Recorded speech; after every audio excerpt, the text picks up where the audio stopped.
السلام علیکم ورحمۃ اللہ وبرکاتہ۔ اعوذ باللہ من الشیطان الرجیم، بسم اللہ الرحمن الرحیم، الحمدللہ رب العالمین۔ ریاکاری پر کے غور و فکر پر ہماری بات چل رہی ہے، آگے اسی کو کنٹینیو کرتے ہیں۔ شیطان صرف پیش نماز ہی پر اکتفا نہیں کرتے اور اس کو جہنمی بنانے کے بعد بھی اس کی آتش شہوت خاموش نہیں ہوتی، بلکہ پھر وہ مامومین کو بھی نہیں بخشتا، اور مامومین میں بھی چونکہ صف اول کو تمام صفوف میں اور صف اول میں بھی داہنی طرف کو بائیں طرف پر زیادہ فضیلت ہے، لہٰذا اس کا نشانہ بھی زیادہ تر وہی لوگ ہوتے ہیں۔ چنانچہ وہ بیچارے مقدس نمازی کو گھر سے دور لا کر صف اول کے داہنی طرف بٹھا دیتا ہے اور اس کے دل میں یہ خیال پیدا کر دیتا ہے کہ لوگ اس جگہ اس کو دیکھ کر اس کے فضل کا احساس کریں گے،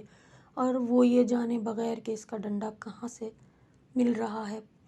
بڑے اشوا و ناز سے اپنی اس فضیلت کا اظہار کرتا ہے، اور اس طرح وہ اپنے شرک کے باطن کو ظاہر کر کے اپنے عمل کو خود ہی سجین میں بھیج دیتا ہے۔ اس کے بعد شیطان بعد کی صفوں میں داخل ہو کر اپنی توجہ ان کی طرف مبذول کرا دیتا ہے، اور دوسری صفوف کے لوگ صف اول کے لوگوں کی اشارہ کنایا سے تکذیب کرنے لگتے ہیں۔ بیچارے مقدس کو سب و شتم و طعن و طنز کا نشانہ بنا لیتے ہیں اور خیال کرتے ہیں کہ ہمارے یہاں یہ برائیاں نہیں ہیں،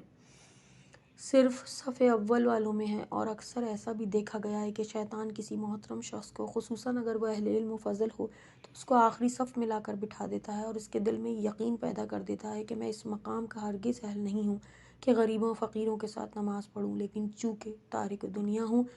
خواہشات نفس کا شکار نہیں ہوتا ہوں، اس لیے آخری صف میں نماز پڑھتا ہوں۔ آپ ایسے اشخاص کو کبھی صف اول میں نہ دیکھیں گے۔ شیطان نماز جماعت کے پیش نماز و مامومین کو چھوڑ کر کبھی فرادہ کے اکیلے نماز پڑھنے والے کو بہکانے میں لگ جاتا ہے، اس طرح اس کو گھر یا بازار سے نکال سے الگ تھلگ اپنی نماز میں مشغول رہتا ہے، کسی کو عادل نہیں سمجھتا، اس لیے اس کے پیچھے نماز نہیں پڑھتا، اور لوگوں کی موجودگی میں بڑے